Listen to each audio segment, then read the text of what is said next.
Hey everybody, it's Dr. Jesse Jackson III. I'm the best-selling author and facilitator of the Don't Kick 'Em Out book and training series, which I'm very proud to say has went nationwide and has had a wonderful opportunity to help thousands of educators in all parts, West Coast, East Coast, South, the East, deep East, New York, California, Texas, Las Vegas, Virginia, Pennsylvania, Ohio, Michigan, Illinois, Arkansas, Nebraska. Wonderful situation for us, and we're really, really proud of it. What we want to do here in the second part here is, and the next component is the classroom management piece. And what we're able to see is when we wrote these two books, we recognized that there would be two different populations. So one, with the Don't Kick 'Em Out, you might have to deal with, you might be in urban schools, you might be dealing with a all Title I population, and you might be in certain areas. So working with Black and Latino students might be something that is your issue. But the thing we found out here in going to schools around the nation, we've been to multiple schools, many schools that didn't have a Black student. So what we found was the conduct is the identical same in certain parts of the world, and so it validated everything we've been saying. This issue and this battle is not a race battle, because if you spend that time trying to fight race and you're trying to say, well, let's learn about Black people and let's try to get racially closer together, the nation and what's going on in the country is showing you that is a bad approach. What we accept is that people are born in the culture or ethnicity they are. I was born Black. Nothing I can do about that. And it is a frivolous dialogue at a certain point to even try to discuss it or clarify it. What we want to do is understand we're people. And what we're finding is this conflicts of suspension and behavior fallouts and fighting with students, these are some human issues. So me, as a guy who's a clinician and a guy who really deals with negative conduct at the highest level in the prison and juvenile facility, understand that me as an instructor has to better relate to my client. That's no matter how they look or where they're from, I have to better relate to them. So when you hear the term building relationships, that offends most teachers. But it doesn't really offend, it actually makes them afraid. What our research showed was that many teachers many teachers have antisocial personalities, meaning they don't like to communicate a lot. See, teaching is something that's really it's kind of tricky, because people automatically assume it's a people business. Well, it's not. The teacher is in control. The teacher's dialogue is very limited to what they want to say. So it's very important, and what I'm asking folks to do is to start looking at their own personalities. There's some personalities that absolutely are in conflict with our parents. It's in conflict with our students. It's in conflict with your principal. And the teacher's not getting along with the principal. And you say, this person's personality is a little weird. Like, what's the deal? It is social skills. And that's what we have been able to, as we continue to peel this thing back, automatically people are going to say race, race and blah, blah. And then the next piece is gender. So we see a lot of times, if 84% of the teaching population is female, and when you start looking at the suspensions and the fallouts, the problems we're having is with boys. Okay, that goes to a different dynamic that has to be decoded so staff knows how to deal with it. A lot of moms are having problems with their sons. A lot of moms communicate with their sons differently. A lot of moms are struggling in that area. So to think that moms are going to struggle, that are struggling, and to think the teachers wouldn't have problems, there's dads that are struggling communicating with their son. So we see that these issues persist in our society. So what do? We have to train the staff. So when we say who's in control, the classroom has to have someone who has set some parameters and some control bases in that classroom, or it'll be out of control. And I've been to classrooms that are completely out of control. I've had cases and been to places where students are striking other students, striking teachers, walking out of class, using profanity, F you, F this. They are openly defiant, willfully. They will not. And so basically, we consider these are acts of very terrorist-oriented personalities in a young person, which means they have been trained as a bully. And all a terrorist wants to do is mentally control the situation. And you see the parent a lot of times is telling the kid, If those teachers say something to you, let me know. The parent is encouraging the negative behavior. So what we want to do is to show you how you should be approaching this and why you need to approach it that way. How you should approach it and why you should be approaching it that way. And when we say terrorists, we're being very honest, because I've seen school buildings be taken hostage by a little kid, where the whole school program is put around one little kid. And so if that kid's coming to school and is on focus that day, we have a good day as a staff. And what I'm saying is those are failed approaches and losing philosophy. So the issue is that, one, a lot of teachers have personality conflicts, which means their personality conflicts with what a teacher needs to do. A teacher needs to communicate and engage and like children. A lot of teachers, I found, do not like children. They do not like kids. They don't like to communicate with kids. They're not doing a good job of communicating with their own children. So that's the number one red flag. That's not race. That's a red flag personality problem. Number two, they place few demands on controls on the student. So they don't like to. They see it as overbearing. And what are they basing that on? Their own personal trauma of being a child. So notice it. They're not doing their job. They're in their experience of where they're from. What happened to them? They're not doing the job. They're living with something that happened to them 20, 30 years ago. And they're trying to translate that to how they run the classroom. You ever heard a parent who says, my parents were really strict on me, so I kind of was lenient on my kids? Same thing's happening. That's the same thing that's happening with teachers. Teachers are going back to their teaching experience, what happened to them as students, and that's why they're trying to manage the classroom. They're not managing it according to the logical way of proceeding forward in a professional student-to-teacher relationship. So that's huge. That's key.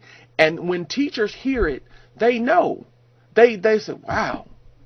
So that's why our trainings have become more like, they're more like group. Remember, I'm a therapist, I'm a counselor by trade. I do the tough cases. So what I'm strong at doing is being able to show people their conduct, show them how they feel about things, because that is what changes how we approach it. That's what a real training is. Show you yourself, show you why you do what you do so you can change. That's the emphasis in dealing with behavior. That's why we teach and train in behavior, because that's what staff needs to be aware of when they move into these situations. They have a hard time enforcing the rules. So here are the rules, but they have a hard time with it. They don't want to be mean. They don't want to hurt the kids' feelings. Did you know a lot of principals I work with have that same problem? So they see their staff doing something wrong. So they kind of don't want to tell them. I remember working with one principal who she had a horrible relationship with her staff because she was very passive aggressive, but then would have to write them up after letting them continue to do something for months. And so when she brought them in and write them up, they all looked at her like, what's up with that? Why would you write me up? I thought we were okay. Why? Because she didn't know how to deal with it, and she created breaches in her staff. So this is a serious issue. Allows the students to interrupt lectures. If you let them do it once, you just set the precedent for the whole year. Wants to befriend the kid. We showed in the Don't Kick 'Em Out book, and if you don't have it, you need to read it, because that book is heavy in behavior. The classroom management book is about classroom management, and so now that's environmental. But the piece about behavior, it's heavy, and it's what you need to know. Befriending kids. You want kids to like you. So you try to be their friend, and you try to work with them, and you're passive aggressive, and you enable them to continue acting the way they're acting. And that's particularly we see that with the older kids, because they're scared of the guys. They're intimidated, and their personality is not age appropriate. It's a personality is not age appropriate. You don't know how to confront. You don't know how to stop somebody who's doing something wrong. You'll say, will you stop doing that, please? No. Stop doing that. What are you doing? And so it's a personal piece. See, almost places no demands on the student. So it's like the student expectation is in the toilet. So when you look around the nation, a lot of these free and reduced lunch schools, Title I schools, schools with a lot of minorities, there is no demand. I mean, I went into jail with hardened, violent offenders, people who've killed people, and made it very clear, if you don't get a GED or high school diploma, I'm not signing you out of this jail. My part of my program, or you getting better, is you getting the education. The kids changed. They changed. I got 27 kids that got a GED or high school diploma out of 51 because I changed the demand I put on them as a man, as a young man. Dude, what you doing is unacceptable. I had young people had kids and they're teenagers. These boys got kids everywhere. No, when you in jail, you will see your kid. They bring that kid up here every week and you go spend an hour with your son and you hold your son and talk to him. Put a demand on them. And the demand is what creates greatness. The demand. That is the issue. So here are the top 3 training points. Number 1 is be proactive. So I want to leave you always something you know you can do immediately. Proaction is what gives you an advantage. If you're not going to be proactive, you're going to lose the behavior battle. You're going to lose the classroom management battle. Proaction, which means as we start a new school year, we know what's coming. So we get in front of it. Our mentality allows us to get in front of things that the kids do. We know certain kids have certain problems, so proaction allows us, be proactive, allows us to get in front of everything that's coming. Number 2, create structure. The structure is the kids' demand structure. They demand structure. So they might kick and scream about it, but they demand it. They must have structure. They want it because that creates safety and stability. Emotional stability. When I know you're going to do the same thing every day, I stabilize. What happens is the teachers get tired, staff wears down, and we don't stick with what we put in place. The kid beats us as a team. That's what's happening. Number 3 here is managing the behavior is a team process, okay? So this is where we're seeing that old model of you run your class the way you want to run your class. No, you instruct the way you instruct that matches the student's needs. However, in the new model, behavior and running the behavior program is a team process, meaning administration sets the bar. Administration sets the bar in terms of how we go about managing behavior. Meaning, if you have a passive-aggressive leader who's not willing to take a behavioral stance in the terms, this is how we run our program, then the program's going to always be a disaster and a behavioral disaster.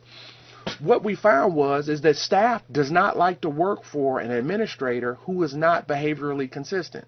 So if you got this kind of administrator who can be manipulated away out of discipline sanctions, the parent can come up there and kind of punk them out of it.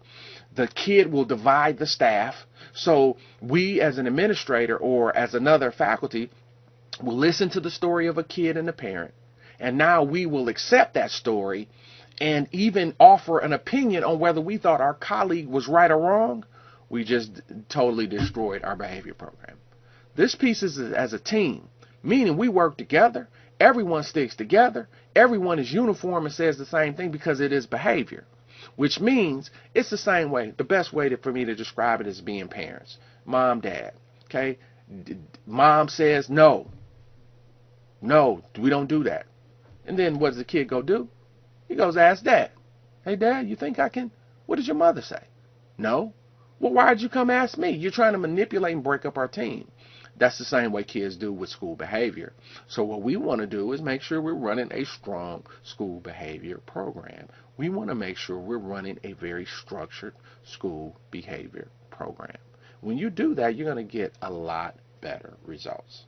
A lot better results. When you do it the right way, you get a much better results. What we offer is is our training in two different veins. We have the Don't Kick 'em Out training, which is really kind of structured around the Title I or the minority environment, where you may have had a lot of behavior issues and you need to have some different approaches to deal with that. And then the other part, and it's another way to go about it, is the classroom management. So that's for everybody, where you have to deal with classroom issues. You want to strengthen the staff, the faculty, in the ways to do that. You want to build a good behavior team where you can manage negative conduct. So listen, the training is who is in control, and it is these 10 steps to manage, to develop classroom management that decreases negative behavior and creates a dynamic classroom environment. All of our dates and times are below. I will make time for you. This is the type of training that we know changes the culture of a building. The places I've been, and I'm so proud of the places I've been, and the people who have honored me with invitations to come to their organizations, come to their schools, and to work with their staff, and to really accept the challenge of kind of trying to figure out new ways to grow. This is about personal growth. There's no way around personal growth. There's no way around us getting better. This behavior problem is a level 6, so we have to at least grow to level 7 to master it. So you need the best training to do that.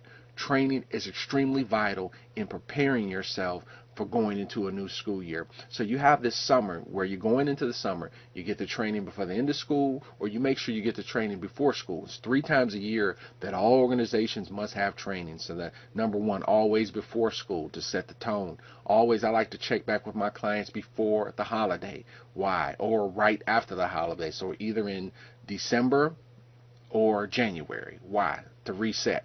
And then always in March or April or May. Why? It's the spring. So sow some new seeds, get ready. So those seeds get sown, they marinate over the summer. They come back, they're ready in the fall. Those are the best times to get training, because that's the way you protect your program. You have to understand, staff is just like professional athletes. Just like professional athletes have bye weeks, they get retrained, they watch film, the teachers have to do the same thing. We went through a period in education where we had some really ineffective trainings. So we had trainers that come out, they weren't good. They weren't connected to the staff. They weren't interesting. If you tried to get a minority training, the minority trainer may have come in and make you feel bad about yourself and what you're doing to black kids or Latino kids. That's not what this is about. This, for us, this is about connecting. This is about team. This is about us finding smarter ways to work on an issue that has the potential to bankrupt us. And that's emotional deficits and emotional issues. So I'm pumped up about it, and I'm pumped up about working with you. I love to come to these schools around the world that people wouldn't go to. You know what I'm saying? They wouldn't go to those places. Go places that they say, well, you wouldn't even come here. Of course I would come there. I love going to places that people think that somebody who do what we do wouldn't go. I love that. And I thank you for those opportunities, because those opportunities help me to grow. Each and every school that has opened your doors to me and invited me and opened your hearts and your mind for training, I want to sincerely say I thank you so much. I appreciate you so much. And I thank you for our ongoing partnership, man. I'm looking forward to new partners, growing with new folks around the nation. And I'm telling you, you get a hold of these trainings and you get these trainings in your life and in your building, it changes your school culture forever. And I'm just happy, I'm excited, and I'm thankful. We got the 2 books, Don't Kick 'em Out. If you don't have Don't Kick 'em Out, and you know that's the population you serve, get that book. If you're just in a different population, maybe middle class population, rural population, Who's in Control is a better fit, because it's dealing with the classroom management, still dealing with the same issues, but it's dealing with the classroom management piece. So either one of those books are awesome tools to help your staff. I'm looking forward to working with you soon. Find a date for your staff. Call us today. Get a date for your staff. We even work on Saturdays, and we do that for your convenience. I'm Dr. Jesse Jackson III, pumped up, excited, looking forward to working with you soon. Thank you so much.